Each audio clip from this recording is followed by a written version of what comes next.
Hello friends, myself Arun Goswami, Assistant Professor, Poddar management training institute Jaipur. देखिए दोस्तों, पिछले video में हम लैंगिक असमानता और क्षेत्रीय असमानता के बारे में पढ़ चुके हैं। आज का अपना विषय है युवा असंतोष और विद्यालय की भूमिका। युवा असंतोष को कम करने में विद्यालय की क्या भूमिका होगी? हमारी शिक्षा पद्धति इस प्रकार की होनी चाहिए कि वो युवा असंतोष को कम करने में अपना योगदान दे सके। आज आधुनिक युग में युवा असंतोष बढ़ता दिखाई दे रहा है। आज एक विशिष्ट वर्ग जो युवाओं का है, वही देश की उन्नति में सहायक है, उसी को बुद्धिजीवी माना जाता है। लेकिन कुछ परिस्थितियों के कारण युवा में असंतोष दिखाई दे रहा है। देखिए दोस्तों, सबसे पहले युवा असंतोष के बारे में जानते हैं कि युवा असंतोष होता क्या है। किसी भी राष्ट्र अथवा देश के नवयुवक उस राष्ट्र के विकास एवं निर्माण की आधारशिला होते हैं। स्वस्थ नवयुवक ही स्वस्थ राष्ट्र का निर्माण कर सकते हैं।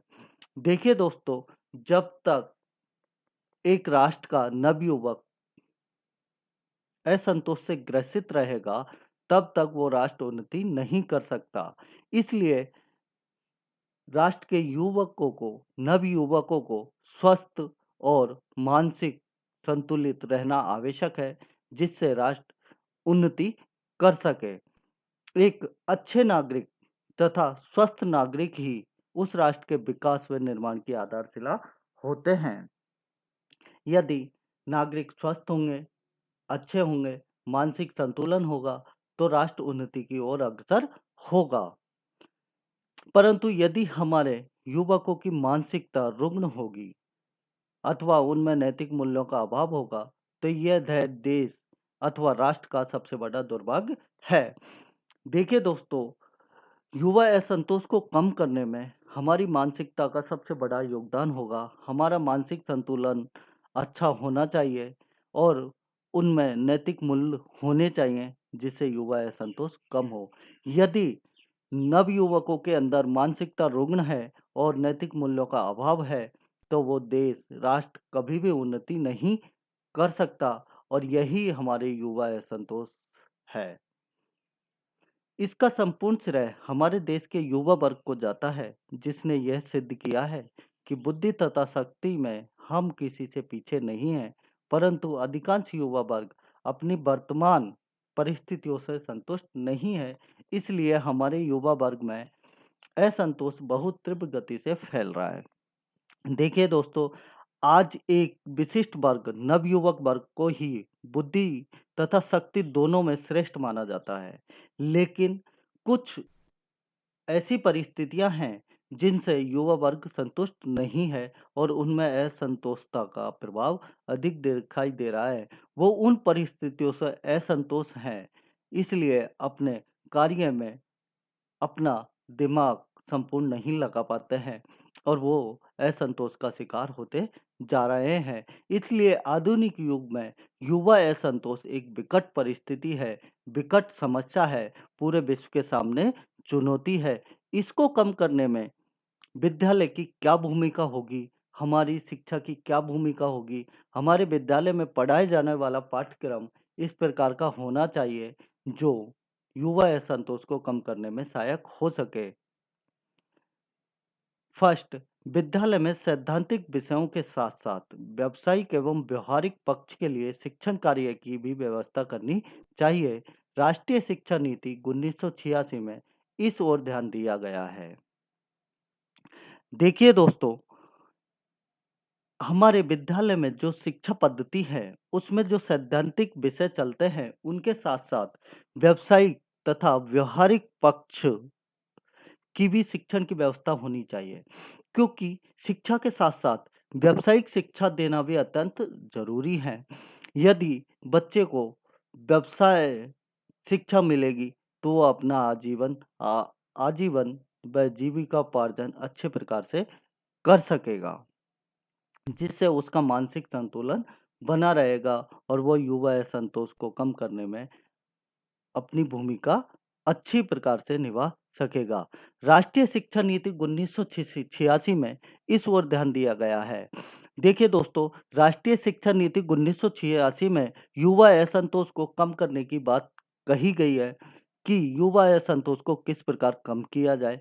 उनके देखिए दोस्तों, मनुष्य एक सामाजिक प्राणी है और उसे सामाजिक जीवन जीने के लिए व्यवसाय की जरूरत होती है तथा एक दूसरे से संप्रेषण के लिए उसको व्यवहारिक पक्ष की भी जरूरत होती है। तो विद्यालय में व्यावसायिक तथा व्यवहारिक शिक्षा देने से युवा असंतोष को कम किया जा सकता है। सेकंड, विद्यालय में परीक्षा प्रणाली में परिवर्तन किया जाए। समय सामयिक परीक्षाओं की व्यवस्था दी जानी चाहिए जिस जिससे छात्र संपूर्ण सत्र में अपने को अध्ययन कार्यों में व्यस्त रख सके। साथ ही परीक्षा संबंधी कार्यों में सख्ती बरतना आवश्यक है। देखिए दोस्तों, हमारे विद्यालय में परीक्षा प्रणाली में सुधार किया जाना चाहिए और जब छात्र तथा बालक को समय हो तब उन्हें परीक्षाओं की व्यवस्था करनी चाहिए। उनके लिए तब मूल्यांकन की व्यवस्था करनी चाहिए जिससे छात्र संपूर्ण सत्र में अपने को अध्ययन कार्य में व्यस्त रख सके।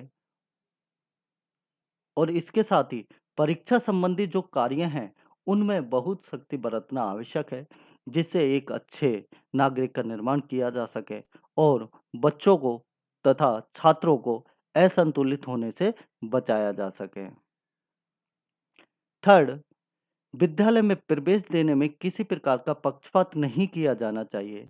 साथ ही संभवतः छात्रों को उनकी रुचि के विषय में प्रवेश देना चाहिए। देखिए दोस्तों, विद्यालय में सभी को प्रवेश देना चाहिए, चाहे वो प्राथमिक स्तर हो, चाहे वो माध्यमिक स्तर हो। सभी को समान रूप से किसी भी प्रकार का भेदभाव नहीं करना चाहिए प्रवेश देते समय और छात्रों को उनकी रुचि के विषय में प्रवेश देना चाहिए। देखो देखिए दोस्तों कि छात्र को जब उसकी रुचि का विषय मिलेगा तो उसमें वो अच्छे से अच्छा कार्य कर सकता है और जब उसे उसकी रुचि का विषय मिलेगा तो उसका मानसिक संतुलन बना रहेगा और वो युवा असंतोष का शिकार होने से बचेगा। नेक्स्ट, कक्षा में छात्रों की संख्या सीमित रखनी चाहिए। साथ ही विद्यालय में छात्रों के साथ साथ योग्य अध्यापकों की संख्या भी बढ़ानी चाहिए।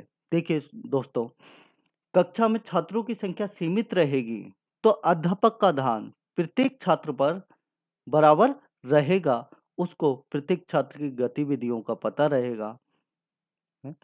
तो शिक्षा में एक उन्नति होगी और भली-भांति एक छात्र शिक्षा प्राप्त कर सकेंगे और छात्रों के साथ-साथ विद्यालय में योग्य अध्यापकों की भी संख्या बढ़ानी चाहिए। योग्य अध्यापक होने चाहिए जिससे युवा असंतोष को कम किया जा सकता है। यदि कक्षा में छात्रों की संख्या सीमित होंगी तो अध्यापक उन पर संपूर्ण रूप से ध्यान दे पाएगा, उनको असंतुलित होने से बचा पाएगा। नेक्स्ट, विद्यालय में छात्रों तथा अध्यापकों के मध्य संबंधों में मधुरता लाने के प्रयत्न करने चाहिए तथा विद्यालय के वातावरण को सौहार्दपूर्ण बनाए रखना चाहिए। देखिए दोस्तों, हमारे शैक्षिक उद्देश्यों में बताया गया है कि छात्र और अध्यापक के संबंध मित्रवत होने चाहिए, एक मित्रता पर आधारित होने चाहिए। इसमें भी कहा गया है कि छात्र तथा अध्यापकों के संबंध में मधुरता लाना चाहिए, मधुरता लानी चाहिए जिससे एक छात्र अध्यापक के सामने अपने विचारों को खुलकर रख सके और विद्यालय का वातावरण सौहार्दपूर्ण बनाए रखना चाहिए जिससे युवा असंतोष कम हो, युवा असंतुलित होने से बचाया जा सके। नेक्स्ट, विद्यालय में आवश्यक भौतिक साधन सुविधाओं की पर्याप्त व्यवस्था करनी चाहिए। देखिए दोस्तों, एक अच्छे विद्यालय में, आदर्श विद्यालय में शिक्षा से संबंधित सभी भौतिक संसाधनों की सुविधा होनी चाहिए जिससे बच्चा मानसिक रूप से ग्रस्त ना हो और उसे असंतुलित होने से बचाया जाए। इस प्रकार विद्यालय की युवा असंतोष को कम करने में महत्वपूर्ण भूमिका होती है। नेक्स्ट, विद्यालय में पाठ्य सहगामी क्रियाओं की समुचित व्यवस्था की जानी चाहिए जिससे छात्र अपनी आंतरिक शक्ति एवं समय का सदुपयोग कर सके। देखिए दोस्तों, विद्यालय में पाठ्य सहगामी क्रियाओं की व्यवस्था अच्छी होनी चाहिए, जिससे छात्र अपने फ्री टाइम में अपनी आंतरिक शक्ति व समय का सदुपयोग कर सकें। खेल के खेल करके या रुचिपूर्ण वस्तुओं को देखकर वो अपने आंतरिक शक्ति का विकास कर सके और जो उसका खाली समय है, उसका सदुपयोग अच्छी प्रकार कर सके। नेक्स्ट, अध्यापक अध्यापकों एवं प्रधानाध्यापक को अपने आप को छात्रों के समक्ष आदर्श रूप में रखना चाहिए। देखिए दोस्तों, छात्रों के सामने अध्यापक और प्रधानाध्यापक की बहुत महत्वपूर्ण भूमिका होती है तथा उनको बहुत ही सम्मान की दृष्टि से देखा जाता है। तो इसलिए अध्यापक तथा समस्त स्टाफ व प्रधानाध्यापक को छात्रों के सामने आदर्श रूप में रहना चाहिए, आदर्श गतिविधियां करनी चाहिए। ऐसी कोई गतिविधि नहीं करनी चाहिए जिससे छात्रों पर दुष्प्रभाव पड़े। इससे भी हमारा युवा वर्ग असंतोष का शिकार होने से बच सकता है। नेक्स्ट, विद्यालय में नैतिक एवं चारित्रिक शिक्षा की समुचित व्यवस्था होनी चाहिए। देखिए दोस्तों, एक विद्यालय में नैतिक तथा चारित्रिक गुणों से परिपूर्ण नागरिकों का निर्माण किया जाना चाहिए। यदि विद्यालय में नैतिक व चारित्रिक गुणों की शिक्षा नहीं दी जाती है तो वो शिक्षा किसी काम की नहीं है। हमारी शिक्षा का प्रमुख उद्देश्य यही है कि एक अच्छे नैतिक तथा चारित्रिक नागरिक का निर्माण किया जाए जो हमारे राष्ट्र की उन्नति को शिखर पर ले जाए।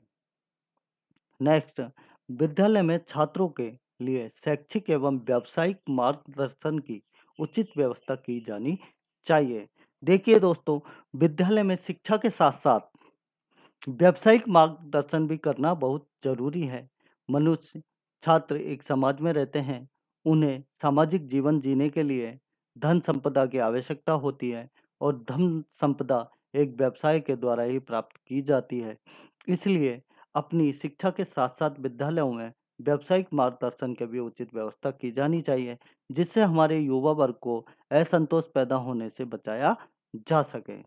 नेक्स्ट, विद्यालय में अध्यापक एवं प्रधानाध्यापक को छात्रों के अभिभावकों से लगातार संपर्क बनाए रखना चाहिए तथा उनकी समस्याओं के संबंध में विचार विमर्श कर उनका समाधान करने का प्रयत्न करना चाहिए। देखिए दोस्तों, अध्यापक और प्रधानाध्यापक को छात्रों के अभिभावक से लगातार संपर्क में रहना चाहिए। जब भी एक अध्यापक या प्रधानाध्यापक छात्रों के अभिभावकों से मिलें तो उनकी समस्याओं के संदर्भ में विचार विमर्श करें कि आपके बच्चे को ये समस्या है, इसका समाधान इस प्रकार किया जा सकता है और उनके समाधान के लिए अन्य प्रयत्न करने चाहिए। विभिन्न प्रकार के अभिभावक तथा अध्यापकों द्वारा प्रयत्न करने चाहिए, जिससे एक युवा वर्ग को असंतुष्ट तथा मानसिक स्थिति खराब होने से बचाया जा सके। नेक्स्ट, छात्रों में श्रम के प्रति निष्ठा एवं सम्मान की भावना विकसित करनी चाहिए, जिससे छात्रों की भविष्य में रोजगार प्राप्ति की समस्या काफी हद तक दूर हो जाएगी। देखिए दोस्तों, गांधी जी ने अपने शैक्षिक उद्देश्यों में स्वावलंबन शिक्षा की बात की थी। उन्होंने श्रम पर आधारित शिक्षा की बात की थी कि शिक्षा वह है जो व्यक्ति को श्रम करना सिखाती है। पाश्चात्य शिक्षा थी वो व्यक्ति को निठल्ला बनाती थी, उनके समय का सदुपयोग नहीं हो पाता था। इसलिए युवा असंतोष को कम करने में हमारी शिक्षा की महत्वपूर्ण भूमिका होगी। उनको श्रम के प्रति निष्ठा सिखाना हमारे विद्यालय का कर्तव्य है। सम्मान की भावना का विकास करना चाहिए और जब एक छात्र में या नवयुवक में श्रम की भावना का विकास होगा तो उसके रोजगार की समस्या का समाधान हो जाएगा। इससे युवा असंतोष होने से बचेगा, युवाओं में असंतोष पैदा नहीं होगा। नेक्स्ट, छात्रों को संभवतः राजनीतिक दलों से दूर रखने के प्रयत्न करने चाहिए। देखिए दोस्तों, विद्यालय तथा छात्र अध्यापक तथा प्रधानाध्यापक का यह कर्तव्य है कि अपने छात्रों को राजनीतिक दलों से दूर रखना चाहिए, उनको राजनीति में भाग लेने के लिए मजबूर नहीं करना चाहिए, उन्हें राजनीति से बहुत दूर रखना चाहिए, क्योंकि राजनीतिक दल बच्चों की मानसिकताओं को रुग्ण करने में सहायक होते हैं, उनकी मानसिक असंतुलन को खराब करते हैं, मानसिक असंतुलित करते हैं। इससे छात्रों में युवा असंतोष को जन्म मिलता है। नेक्स्ट, छात्रों को हमारे प्राचीन मूल्य, सभ्यता एवं संस्कृति से परिचित कराना चाहिए। इसके लिए विद्यालय में इस प्रकार के कार्यक्रम आयोजित किए जाने चाहिए जिनमें भारतीय संस्कृति का समावेश हो। देखिए दोस्तों, हमारे विद्यालयों में जो हमारे देश में प्राचीन मूल्य एवं संस्कृति थी, सभ्यता थी, उससे हमारे छात्रों को परिचित कराना चाहिए कि हमारी संस्कृति क्या है, हमारी सभ्यता क्या है, हमारे नैतिक आदर्श क्या है, हमारे नैतिक मूल्य क्या है। इनसे जब बच्चों को परिचित कराएंगे तो उनका मानसिक संतुलन बना रहेगा, इससे युवा असंतोष पैदा नहीं होगा। और विद्यालय में ऐसे कार्यक्रमों का आयोजन किए जाएं जो हमारी भारतीय संस्कृति पर आधारित हो। उन कार्यक्रमों में भारतीय संस्कृति की झलक पैदा होती हो, वो युवकों के समक्ष पेश की जाए। ऐसे कार्यक्रम विद्यालय में आयोजित किए जाए जिससे युवा वर्ग असंतोषित होने से बचेगा और युवा वर्ग में असंतोष पैदा नहीं होगा। देखिए दोस्तों, युवा वर्ग में असंतोष पैदा करने में हमारी शिक्षा की प्रमुख भूमिका होती है। थैंक्स दोस्तों।